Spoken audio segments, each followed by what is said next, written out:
So one of the questions I get asked a lot is how I got into tech, what I've done, and who am I basically? What have I done? Why you should actually listen to me?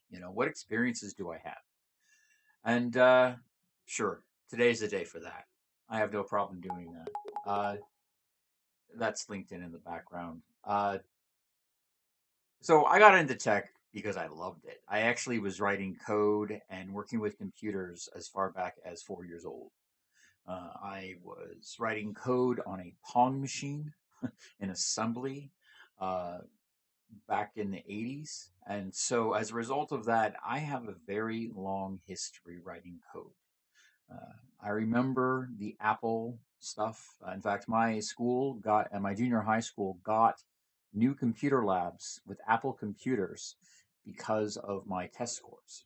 And so it was part of a grant that they were able to apply for. And so as a result of that, I got experience in HyperCard and writing code and writing games on the Mac and dealing with IBM versus Apple formatted floppy disks and all that fun stuff. Also hacked the Mars rover in eighth grade. That's a different story. Long story short, when I was in junior high, I was actually taking college classes, and so what happened was is I made the mistake of taking a test seriously, and it happened to be an IQ test, and I did very well on that test, and because of that, they asked me to take a second test that would judge me at a more accurate grade because it went higher. And uh, since that moment, I didn't really get to have a childhood the way other people did. And to be honest, I hate IQ tests to this day because of it. But because of that, I was a part of something called the Washington High Capability Student Program, which is reserved for like intellectuals, geniuses, things like that. And I'm saying that not to call myself one, but to simply repeat what I was told about it. I had a lot of people call me a genius, and I hated that term because I felt like it distanced me from the rest of humanity. And it's something that even now, as I talk, you can tell it's something that I really struggle with. And so my actual start in the tech started in the 90s, and I was doing consulting and freelance work long before I became emancipated at the age of 17 because I was a ward of the state. And so as a result of that, I had to have a little bit more gumption and independence because I didn't have anybody else taking care of me. And the people that were officially paid by the government to take care of me just cashed their checks and didn't really do anything with that. And so the end result was that I had my own company by the time I was 17, and I was doing consulting and working with companies that wanted to automate their infrastructure. I did a lot of what's now known as DevOps initially, and worked with Linux-based systems to allow hosting companies at the time to be able to do hosting platforms and to create that infrastructure for them. And so if you look me up online, you'll find that my very first role that's listed on my resume is with a hosting company out of Nevada that I worked for remotely because I was fully remote from home even back then. And so anytime somebody tells you that the pandemic is what made remote possible, that's a lie. It was possible 20 years before then, but nobody wanted to admit it. And so after I went through that and went through all that, went through all that fun stuff, I actually stopped my company and mothballed it to join uh, Microsoft in Redmond. And I joined back 2005, 2006 or so. I joined Microsoft Research and worked on the Spot team in the networking subdivision. Uh, but I also worked pretty closely with the electrical engineers and hardware guys, and as well as working with the GIS people and worked on the QA team for them. I was doing validation as an SDET. I thought it would be better for me as an individual to come in from a development background and humble myself and take what was largely at the time considered a QA role with an SDET title, or Software Development Engineer and Test title, and kind of took a demotion in order to get with a bigger company. And so, as a result of that, you can't consider my getting into tech to be something that you can follow, because I already had a tech job, but I already had tech experience before I got my big start. Um, and I was lucky enough to work with Bill Gates in that role. I bumped into him in the hallways a few times. I almost spelled cocoa on him once. Uh, Learned a lot from watching him, although I didn't get a lot of direct contact. I was able to, as a team member, be a part of the team, and have interaction with him and the rest of leadership. It was, memory serves me correctly, it was Bill, Rick, Joe, and then Lauren, and then me. That was the org chart. And so, as a result of that, if you know the last names of those people, then you have the history in your head as well. Um, then after this, I was there for a year, and it was what's considered a VDASH. And so I worked as a cryptographer specializing in cryptographic security and FIPS validation after that, because I already had the radio frequency credentials from my prior role at Microsoft. And so I did that for a little while, and then I went back to Microsoft for a short stint. Uh, Basically, after I was helping secure some medical records for a medical provider, I went into their system and did some more SDT work for them, and I found that it actually opened some doors for validation and other type of roles. Went back to Microsoft again, and did some more stuff for them. Then I kind of dipped out of that and ended up working with a company that had national security considerations. But I made the mistake of bruising the ego of somebody at the company because of my technical abilities. And because they felt insecure, they asked for a favor from the CEO, and the CEO decided to do that. And he asked the CTO to remove me from the role. So that's just how it was. And so I helped secure, you know, that at the time, and my code's still there, I'm sure. So, it was useful, and I liked it, but unfortunately, I didn't really get an opportunity to that because of the social constraints. Um, I went back to Microsoft again, and worked in MSN Labs, where I helped build some of the automated forensics and other security stuff for Azure. Modern times, we call that DFIR. And so technically that cybersecurity stuff, was the start of all that. And went back to, kind of thing about that too is that Azure, everybody has to learn it, but I kind of helped start it. So that's kind of a nice thing. But keep in mind, I was only one of many, many people who were working on that. It's not like I personally did that. It was a team effort all the way.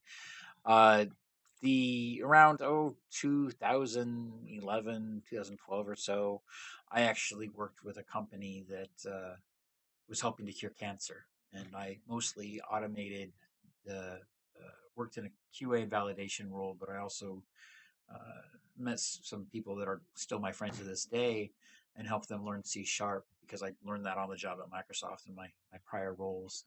Um, and just help them optimize the logistics around apheresis and infusion schedules for cancer patients in order to secure the ability for these patients to get their treatment on time with accuracy. And because of that, they were able to have more time despite their illness. And so, working in a FIPS validated environment, working with the FDA, it was a highly regulated industry, and I'm not sure what I'm allowed to talk about here, so I'm just going to leave it at that. The And then I did a startup.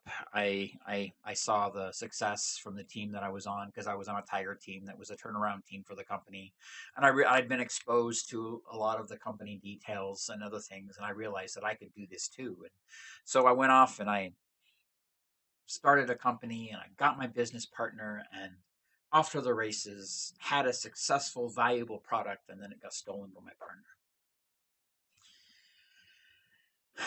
And so I went and accepted a director role at a Fortune 50 company. And there I led 115 people officially, around 200 people unofficially through peering agreements. We had 3 offices worldwide, uh, one in I'm just Deerfield, Illinois. So we called it Chicago, and Chennai, India, and of course one in Bellevue, Washington, where I was. And I was able to learn more as a software development engineering director. And my goal was really just to help the rest of the team be more productive. I wasn't really allowed to work on code myself in that role, and that really exposed me to the more of the business side as well. And that's why I'm able to talk about the director role on my chart in my other video. Um, the Then I went back to Microsoft. I helped ship the Xbox One console as part of as a member of the accessories team, working on what is now known as the Microsoft Band, which is no longer working. But again, it was another item that's ahead of its time and actively created technology before Apple could add it to their own version of it. So I'm actually pretty happy about that. And I ultimately left because of a dispute with the third party that was managing my billing and payment infrastructure. I really enjoyed the team. I enjoyed working with them. Um, but at the same time, I wasn't getting paid correctly or in the right amount. And so my family at the time made the request that I leave because at that point, working for a startup was more stable. And so I went and I joined the new startup founded by the guy who actually originally founded DocuSign. And I worked with Court for a while, but unfortunately, I made a bad hiring decision. And the person that I hired actively wanted my place as the first engineer in the door. And that caused some social issues that ultimately left with me leaving uh, because I couldn't lead effectively. And the big issue with that was that I shouldn't have hired that individual. I should have known that I should have validated that they were okay with the role that they had, and that is why I know, that when I apply to jobs, that I'm applying for that job. I'm not applying for my boss's job because I've been on the other end of that. So I have a lot of experience there. And so the ultimately, after doing that, I went to be a cryptographer again, and that was actually really fun. Uh, but ultimately, ended up at PayPal/eBay because it was the same company at the time. Back when they were the same company, I worked on their anti-evil team slash, I guess you'd say, a trust and safety organization, and I really enjoyed that, but I had a sudden death in the family, and it was a very difficult time, and unfortunately, that ended with me leaving. Um, and so when I ended up that, and I joined Starbucks, and I helped them ship their mobile order and pay product worldwide. In fact, I remember we did releases on the day before Friday, Thursdays, and I remember long nights of having to actually pay a valet service because there was no parking. We just didn't have parking at the Starbucks headquarters in Seattle because those spots are really hard to get. And because I needed to be there so late most of the time, I literally had to pay somebody to go and drive my car to me, which was kind of weird, to be honest. I really didn't like that. I know a lot of people like being treated like that, but I just didn't like it. I felt like, I didn't like other people driving my car. But while I was there, I actually got recruited by Google, and I ultimately told Google no because I went to the point where I was picking the team to talk to, and not a single team that I spoke with could tell me the value proposition of their team and why it was valuable to customers.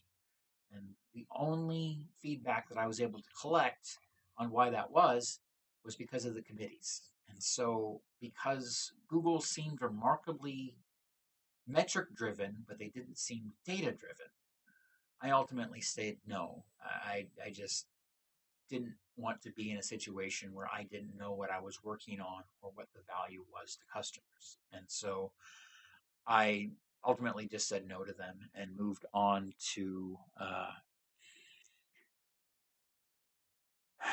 let's see, what was it? Yeah, I went over to another data consultancy, which unfortunately ultimately wasn't profitable. And so they laid off a large part of their team.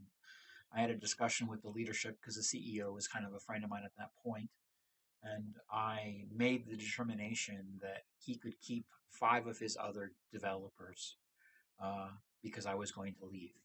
And I did that because I actively believe that those five developers had a future in technology, and I wanted them to get more experience if they were exposed to the rest of the market. I wanted them to get that experience, and I knew, as the guy that was trusted as their leader, it was my obligation to fall on that sword, and so I did that. And that was the only thing I could do to help them in their career at that point, so I did it. Um, and so I went to work for a phone company after that, and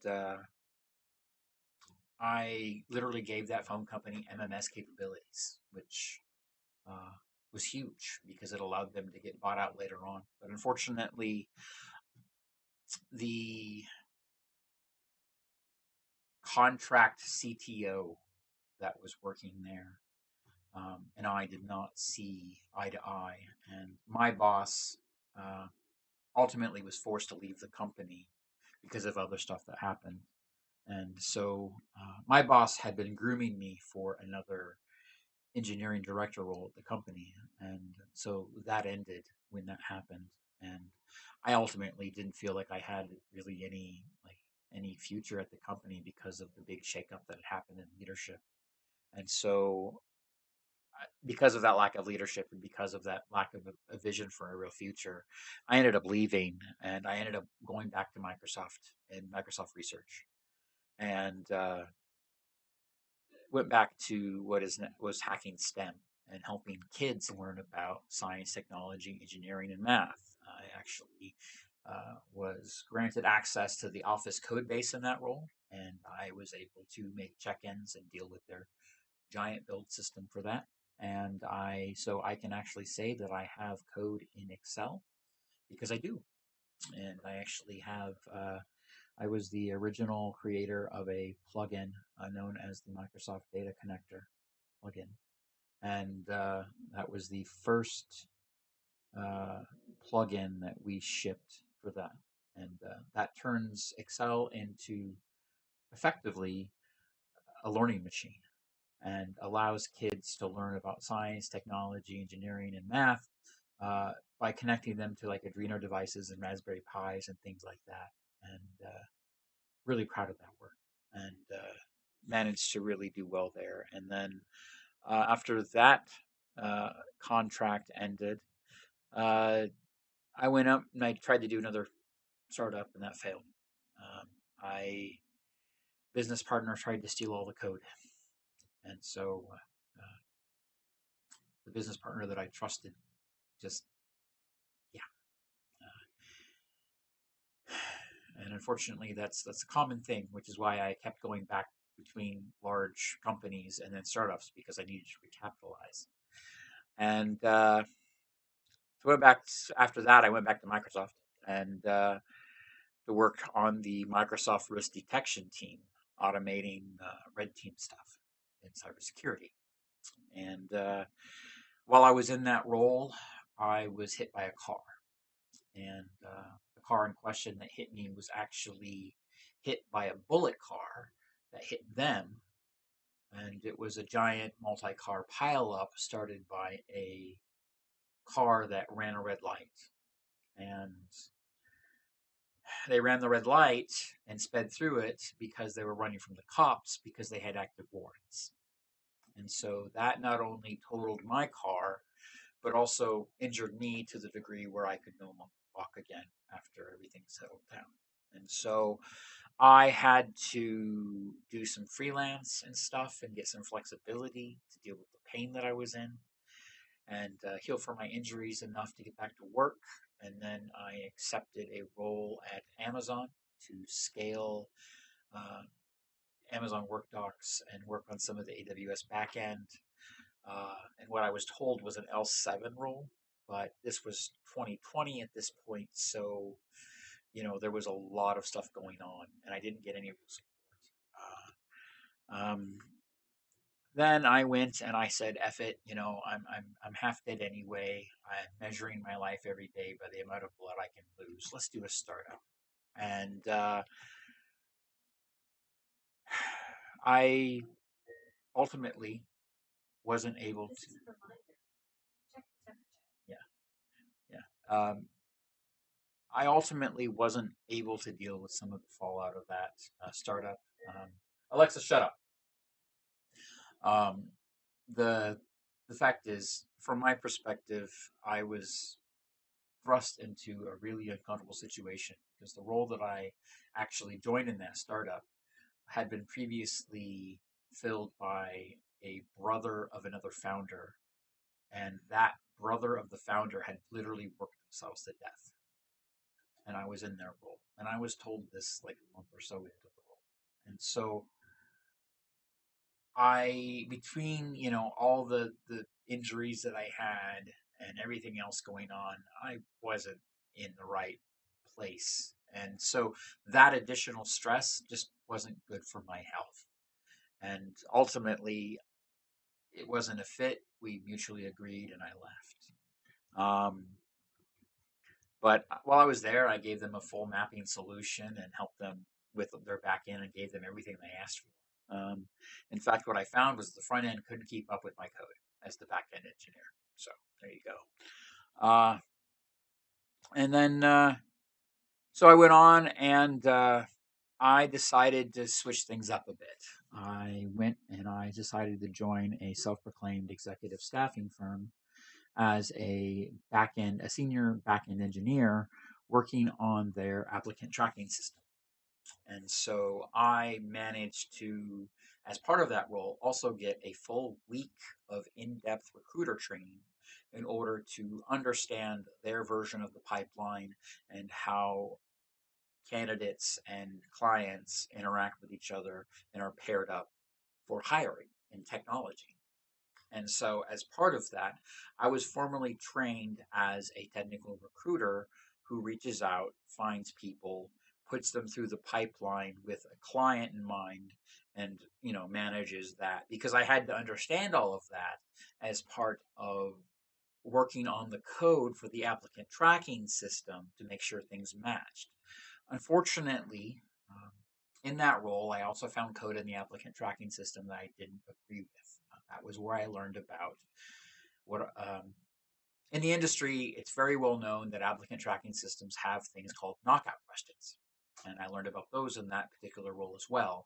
But in that role, I also learned about things called knockout filters, which are essentially knockout questions that are answered by the document you submit, such as your resume or cover letter. And it's the automation that actively rejects you from the role based on the contents of your resume or your cover letter. And I did not agree with this. I did not agree with this practice at all. And ultimately, that's what led to me leaving the company. And because of that, I have a very different perspective on hiring now. And I am fully aware of how absolutely evil the machine can be.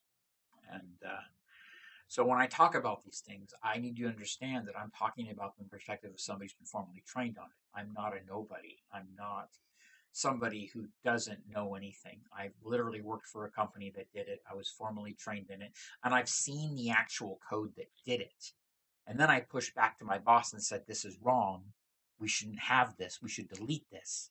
And was told, "No, it's too profitable." So there you go. And so at that point, I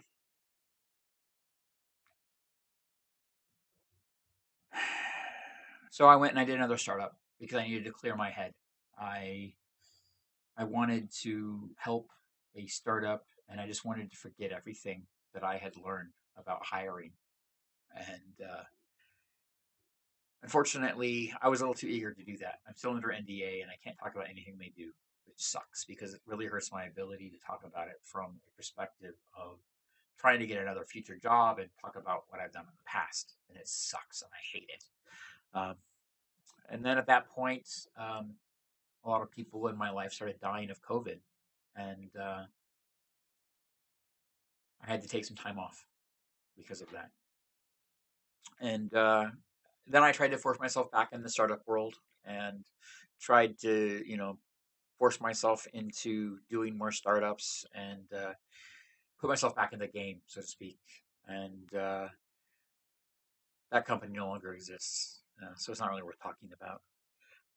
Then I got recruited by an old friend of mine who had actually I'd actually worked with when I was an executive back in the day, back at that old executive director role thing that I talked about.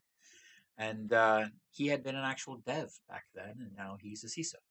And he recruited me for a role that ultimately I was there for a few months, and ultimately it didn't work out because our boss, our mutual boss, wasn't a very clear communicator. He actively avoided talking to his only engineer, that was me. And he wasn't the sort of person to invest in engineering at all. He had, in my perspective, a very wrong and incorrect view of the amount of technical debt that he had. And because he wasn't willing to talk to people about this or talk about the business needs, I would say that he was too busy with other things to be productive with that. And so, because he was so short staffed, I believe that's what ultimately led to me leaving. And I want to be clear here. Uh, I don't think I could have been successful in that role, no matter what. I loved working with my friend, but unfortunately, our mutual boss was somebody that I would literally, I would literally message and say, "Hey, can we talk?" And I'd get told, "Hey, not today, maybe tomorrow." But that was every day. And so as a result of that, I need to call out here. If you are a leader or a manager, and your people want your time, give it to them. Give them a daily one-on-one if you can. And obviously, that's too much for a lot of people. So do it weekly. Just do a weekly one on one. That's generally the standard anyway. And it was a standard that I did when I was working as an executive, where I would have everybody that directly reported to me have a one on one meeting with me that was on the scheduled calendar and something that they knew that they could depend on and plan for. I honestly believe that in that role, that was the thing that failed. My leadership wouldn't do a weekly one on one. And so here we are now today, and you're watching this video.